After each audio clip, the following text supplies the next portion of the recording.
Une pauvre veuve qui vivait avec son fils. Son fils Jack ne travaillait pas car c'était un jeune homme très paresseux. C'est pourquoi il n'avait presque pas d'argent. Maman, est-ce qu'il y a quelque chose à manger? Je suis affamé. Chaque jour, il devenait de plus en plus pauvre jusqu'à ce qu'il soit obligé de se séparer de leur vache car il ne pouvait même plus la nourrir. La mère de Jack lui demanda alors d'emmener la vache au marché et de la vendre au meilleur prix. Ainsi, ils pourront peut-être s'acheter quelque chose à manger. Sur le chemin, Jack rencontra un vieil homme bien étrange. Celui-ci regarda la vache attentivement, se retourna vers Jack et lui dit « Bonjour mon garçon, si tu me donnes cette vache, je te donnerai en retour quelque chose de très précieux. » Jack fut surpris et très heureux d'entendre cela. Le vieil homme mit alors la main à sa poche, d'où il sortit 5 haricots. Des haricots? Mais ce sont des haricots magiques. Bien sûr, Jack ne le croyait pas. Mais le vieil homme insista. Regarde, jeune homme, tu m'as l'air d'être un bon et brillant garçon. Prends ces haricots magiques. Tu ne le regretteras pas. Fais-moi confiance. Jack acquiesça et lui donna sa vache en échange des haricots magiques.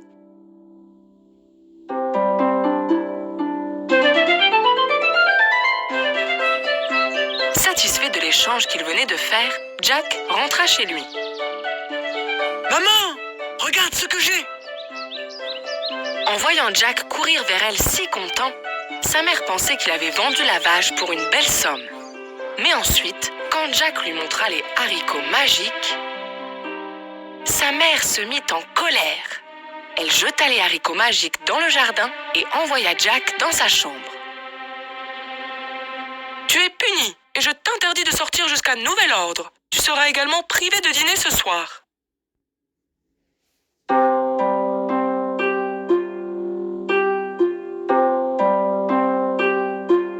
Au petit matin, Jack regarda par la fenêtre et n'en crut pas ses yeux.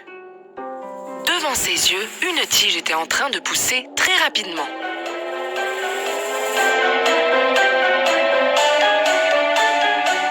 Ce n'était ni un arbre, ni une fleur géante, c'était la tige du haricot magique. Jack sauta sur la tige du haricot géant depuis sa fenêtre. En se servant des feuilles et des branches, tels les barreaux d'une échelle, il commença à gravir la tige du haricot. Quelques instants plus tard, il se retrouva dans un endroit étrange où tout était beaucoup plus grand que d'habitude. Il suivit un chemin de fleurs qui le mena vers une très grande maison. Une fois arrivé devant la maison, il frappa à la porte. Une femme géante lui ouvrit.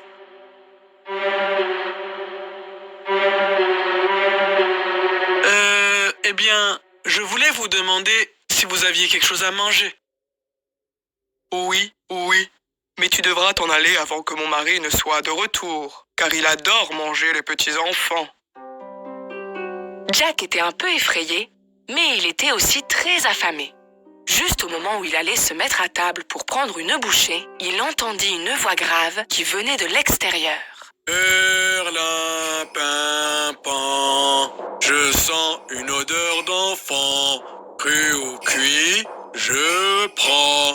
Ce ne sera jamais suffisant.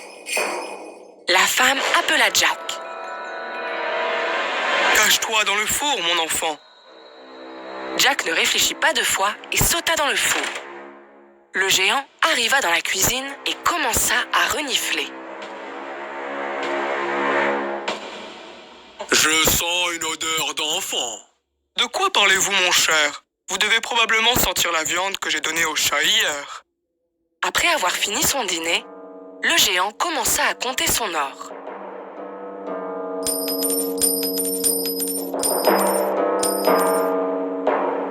Un peu plus tard, fatigué de compter son or, il s'endormit. Jack sortit du four et prit un sac d'or. Le lança par-dessus la tige du haricot géant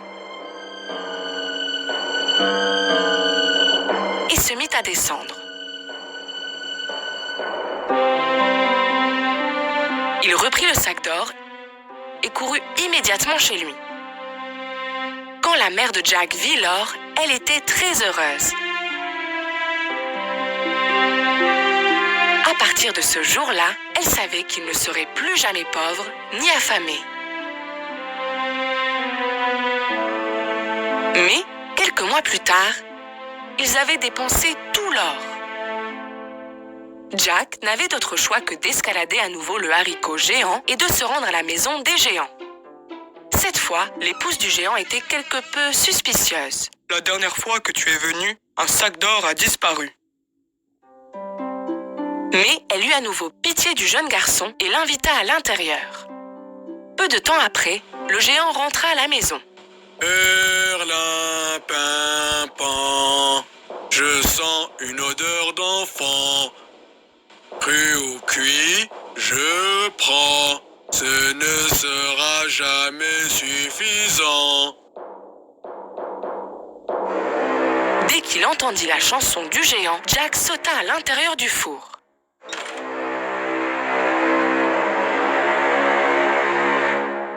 Après avoir fini son dîner, le géant demanda à son épouse de lui apporter la poule.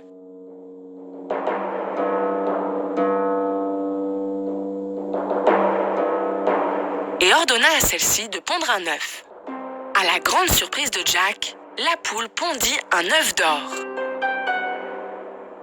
Et quand le géant alla se reposer dans sa chambre, Jack sortit du four et prit la poule, puis se précipita pour descendre rapidement la tige du haricot géant. Grâce aux œufs d'or, Jack et sa mère étaient à nouveau riches.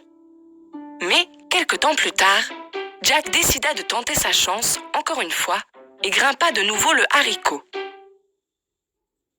Cette fois, il entra à l'intérieur de la maison sans y avoir été invité par l'épouse et repéra une grande casserole en cuivre où il alla se cacher. Enfin, le géant rentra à la maison. Pimpin, sent une odeur d'enfant. Cru ou cuit, je prends. Ce ne sera jamais suffisant. Cette fois, l'épouse du géant voulut aussi attraper Jack. S'il y a un enfant ici, alors il est dans le four. Mais cette fois, Jack s'était caché ailleurs.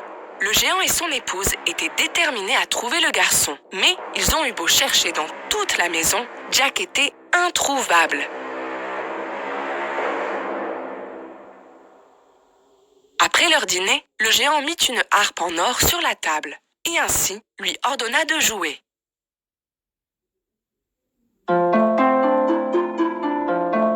La harpe berçait le géant qui se mit à dormir. À ce moment-là, cette harpe était ce que Jack voulait le plus au monde. Ainsi, il monta sur le genou du géant endormi, sauta sur la table et prit la harpe. Mais soudain, un événement absolument inattendu se produisit. « Au secours !» La harpe hurla. Jack bondit de la table avec la harpe sur son dos. Le géant se réveilla et commença à le poursuivre. Jack glissa le long de la tige du haricot aussi vite qu'il le put et le géant le suivit. Lorsqu'il atteignit sa maison, Jack appela sa mère. « Maman, dépêche-toi, apporte-moi une hache !» Tous deux commencèrent à couper la tige du haricot géant.